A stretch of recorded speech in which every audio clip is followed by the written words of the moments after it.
తాకట్టులో ఉన్న బంగారాన్ని విడిపించి ఆ రోజు ఆన్లైన్ రేటుకే మేము కొంటాం. Sharma gold company.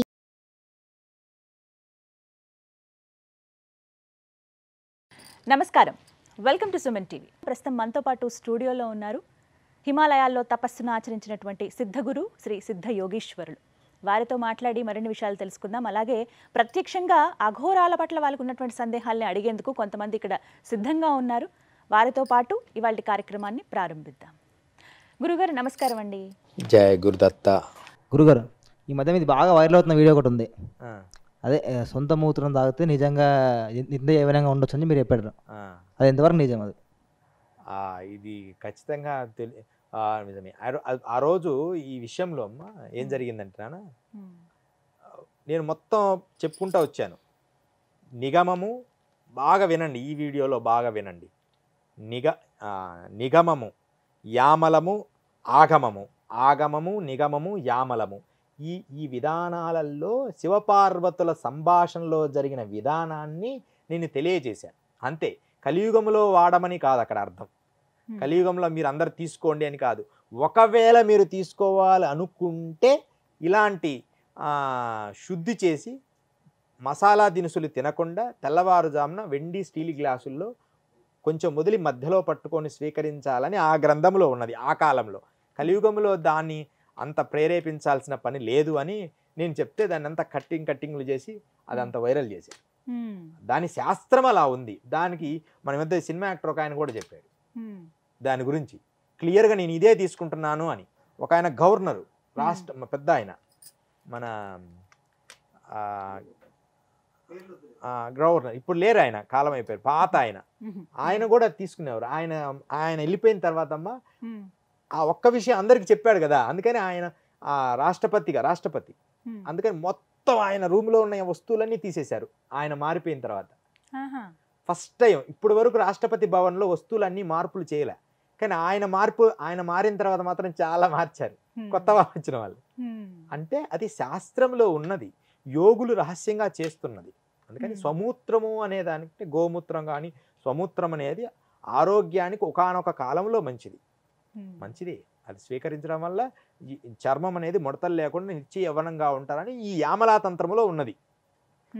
దీన్ని మనం గ్రహించాలి. మహాజీ గారు కూడా అదే చెప్పారు.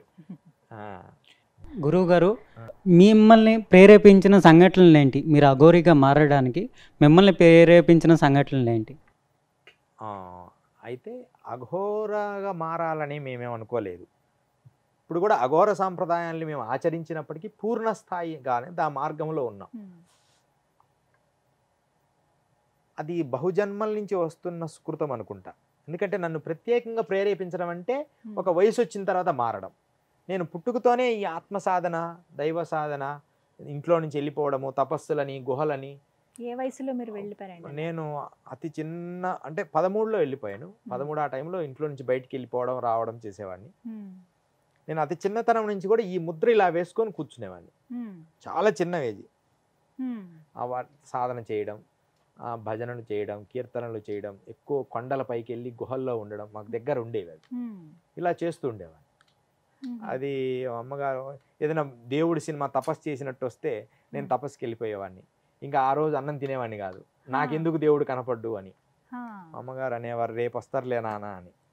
ఒకసారి అయితే తలకేసి ఒక దేవుడు కనపడాలంటే రక్త తర్పణం చేస్తే వస్తారని చిన్న వయసులో తలకేసి గడపకేసి, దేవుడి గుడిలో ఉంటే గడపకేసి కుదితే ఇదంతా మొత్తం బ్లడ్తో తడిచిపోయింది. ఇప్పటికి కూడా ఉంది అది. మొత్తం అంటే పడి సృహగా కప్పిపోయింది. తర్వాత మరలా మేలుకోవడం జరిగింది. అంటే అదొక దేవుని చూడాలి, దేవుడు అంటే ఏమిటి అనే ఒక తపన. ఆ తర్వాత నిజం తెలిసింది ఏంటంటే గురు సేవనే దేవుడి సేవ. నిజమైన సద్గురువు దొరికితే ఆయన్ని ఏ రకంగా ఇంకా పట్టుకొనే ఉండాలి. ఏం చేసినా అలా పట్టుకోగలిగితే మనం చాలా విద్యలో పొందొచ్చు. అదనమాట. గురుగారు, అఘోరాలు అంటే భావ్యమైనటువంటి జీవితంలో మానవులు మరణిస్తే అంత్యక్రియలు చేస్తారు. మరి అఘోరాలు కూడా అంత్యక్రియలు అఘోరాలకు కూడా పరమపదిస్తే అట్లనే అంత్యక్రియలు చేస్తారా? మీరు ఎలా దాన్ని? అఘోరాల అంత్యక్రియల విషయంకి వస్తే వారిని నదిలో పడేస్తారు ఎక్కువ శాతం.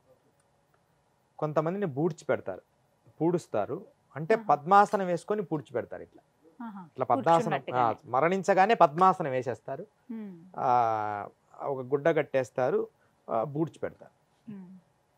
కొంతమంది గురువులు సాంప్రదాయాల్లో ఏంటంటే మరణించగానే నదిలో రాళ్ళు కట్టి వేసేస్తాం.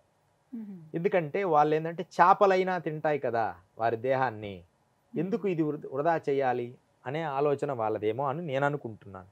అలా చేస్తారు అఘోరాలని. కర్మకాండలు అనేవి అసలు అఘోరంలోకి వెళ్తేనే కర్మకాండలు లేవు, అసలు వాళ్ళకి శుద్ధి లేదు, అశుభ్రంగా ఉంటారు, ఊరు అవతలు ఉంటారు. దేనికి మంచి అసలు వాళ్ళకి మంచిగా ఉండేది మనకు మంచిగా ఉండేది వాళ్ళకి మనకు కనపడదు. ఎప్పుడు మురికి వస్త్రాలు కట్టుకుంటారు, నల్ల వస్త్రాలు కట్టుకుంటారు. ఇప్పుడు మేము ఒంటరిగా శ్రీశైలం కానీ ఇట్లా వెళ్తే ఒక చిన్న ముక్క చినిపోయి ఏదో ఒక గుడ్డ కట్టుకుంటాం, దాన్ని ఒక ఏదో కంబలి కప్పుకుంటాం. ఒక ప్రత్యేకమైన ఆర్భాటాలు అఘోరాలకు ఉండవు. అంటే అలా జీవించాలని ఆనందపడతారు. గొప్ప రహస్యం చెప్పంటారమ్మా, బీదవాడు పొందిన ఆనందం కోటీశ్వరుడు పొందలేడు. 100%.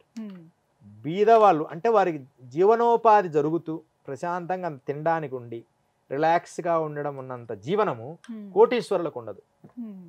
ఇది నిజము. వారి నోటితో కూడా వాళ్ళకి ఎప్పుడు ఆనందం ఉండదు. వాళ్ళకి ఎప్పుడు ఏదో టెన్షన్స్ కూడా ఉండవు. వాళ్ళు తెచ్చుకుంటారు అవి టెన్షన్స్ కూడా కోటీశ్వరులు. అవును, అన్ని బిజినెస్ లాప్ ఇంట్లో ఉంటే వాళ్ళ తరాలు తినేంత ఉంటుంది. అన్ని వదిలేయండి, రిలాక్స్గా మీరు ఒక ప్రశాంతమైన యోగాసన ఆశ్రమానికి వెళ్ళిపోండి, ఉండదు, సమస్య లేదు. ఎప్పుడు ఉండి ఎవరు మాట్లాడితే మనల్ని డబ్బులు అడుగుతారో అని ఒక ఫీలింగ్ ఉంటుంది. దాని మీద ఎవరన్నా మనం ఒకవేళ వాళ్ళతో రెస్పెక్ట్ ఇస్తున్నా ఇదేదో ఇంక్రిమెంట్ కోసం డెవలప్ చేస్తున్నట్టుంది అనుకుంటారు. వాళ్ళు మనల్ని పాజిటివ్గా తీసుకోరు, లేకపోతే జాబ్ ప్రమోషన్ కోసం మాట్లాడుతుండ్రేమో అనుకుంటారు. అంటే వాళ్ళ దగ్గర మనం మాట్లాడితే వాళ్ళు అది ప్రేమగా స్వీకరించరు, ఇలా ఆలోచిస్తుంటారు. చాలా మంది వాళ్ళ ఎక్స్పీరియన్స్ నాకు చెప్పారు, ఆనందం పొందలేకపోతున్నాం గురువు గారు మేము అని. నాయన అర్జెంటుగా మీరు ఎన్ని వదిలేసి హిమాలయాలకు వెళ్దాం పండి అని చెప్పి వాళ్ళని అప్పుడప్పుడు శ్రీశైలం ఎక్కడికైనా తీసుకెళ్తే చాలా హ్యాపీగా ఫీల్ అవుతుంటారు. మామూలు వ్యక్తుల్ని మీతో పాటు తీసుకువెళ్తారండి?